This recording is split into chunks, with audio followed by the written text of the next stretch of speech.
Au bord de l'eau, chapitre 2, page 78, partie 13. Il s'entraînait au maniement du bâton de guerre. Wang Jing le regarda faire un bon moment et, sans s'en rendre compte, lâcha soudain. « Ma parole, que voilà des beaux moulinets. Seulement, ton art n'est pas sans point faible et tu te ferais battre par un véritable bretteur. » Note. Un véritable brave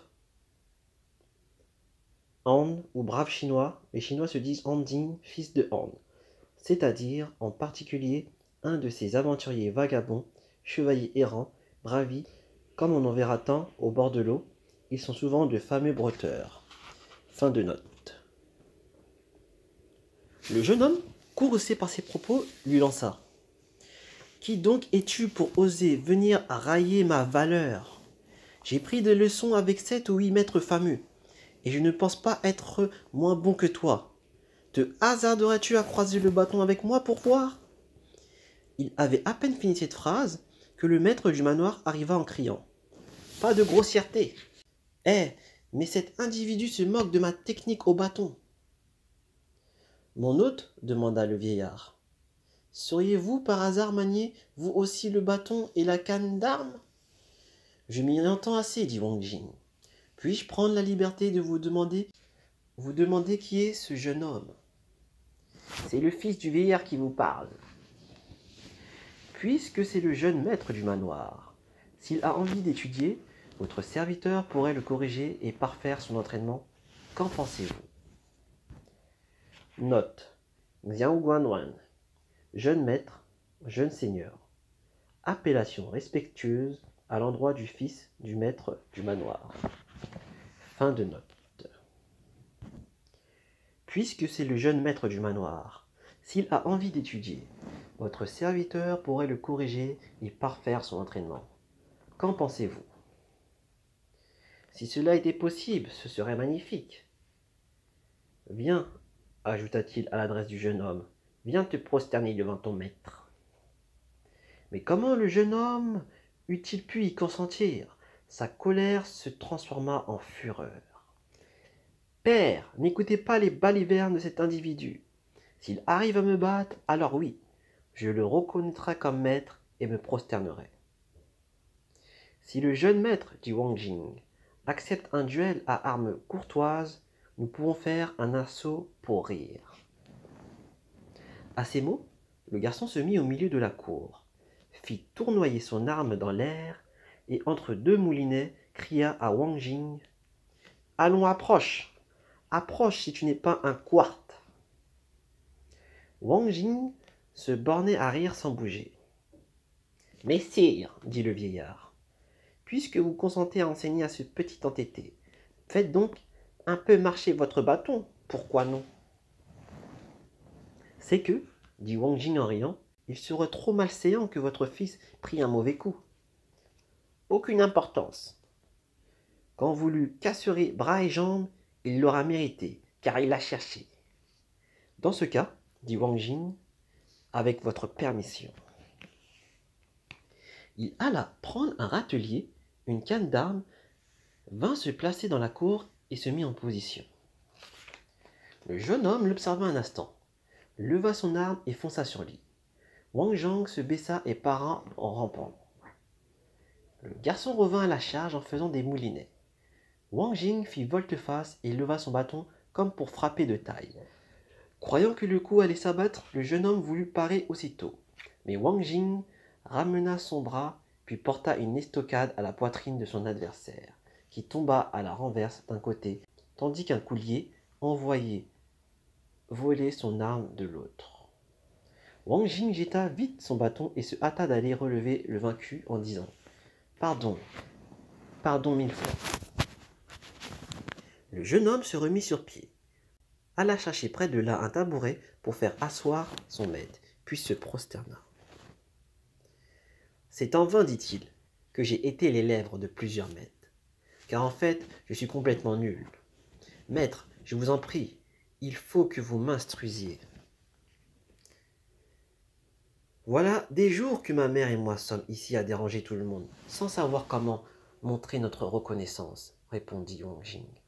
Je me ferai une joie de vous rendre ce service.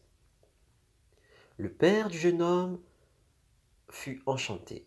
Il envoya son fils s'habiller et tous allèrent s'asseoir ensemble dans la salle intérieure.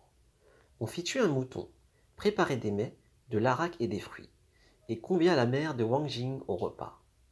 Quand tous les quatre furent assis, le vieillard leva sa coupe et les invita à trinquer en disant « Le maître a une science si prodigieuse qu'à coup sûr il doit être instructeur.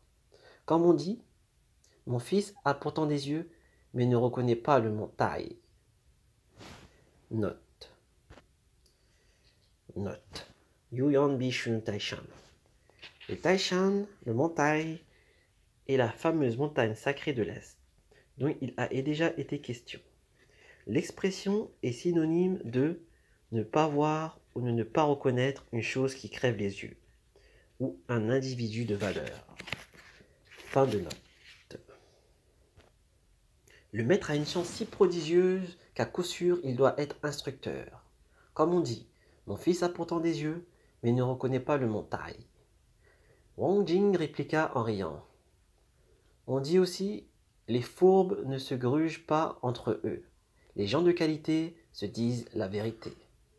En fait, votre humble serviteur se nomme pas Zhang, mais Wang Jing, maître d'armes instructeur des 800 000 gardes impérieux de la capitale orientale.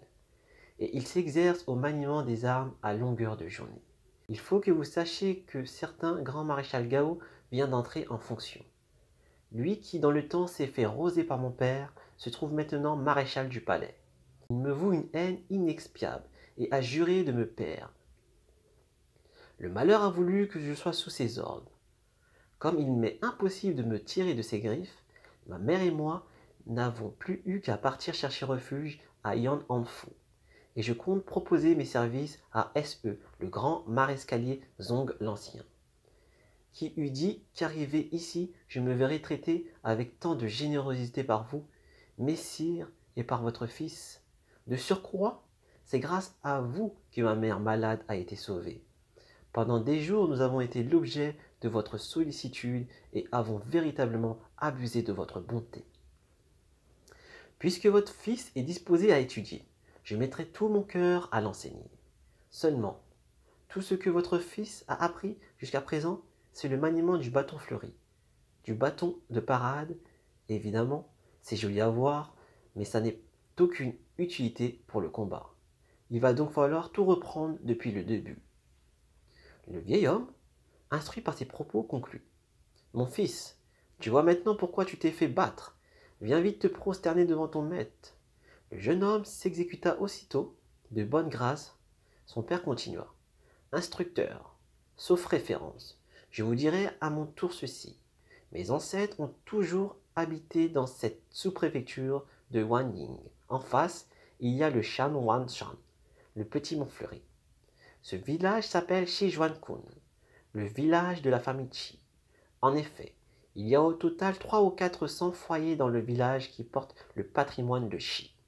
Depuis l'enfance, mon fils n'a jamais eu le moindre intérêt pour l'agriculture, mais s'est montré passionné d'arts martiaux. Sa mère s'est vainement usée à tenter de l'en détourner, et en est morte de chagrin. Pour ma part, j'ai dû passer par sa manie, et je ne sais combien d'argent j'ai dépensé pour lui donner des maîtres d'armes. De plus, j'ai fait venir un artisan très habile qui lui a fait sur le corps tous ses tatouages sur les bras, les épaules et le torse. Il lui a m'attaché au total 9 dragons. Et dans toute la sous-préfecture, les gens l'ont surnommé familièrement le dragon bleu Shin Jin. Note. Jia Wanlong, littéralement tatoué de 9 dragons. Fin de note. Puisque vous êtes maintenant en ces lieux, instructeur, ce serait une bonne chose qu'il pût d'un coup se perfectionner dans ses arts. Soyez sûr que je saurai vous en rétribuer largement.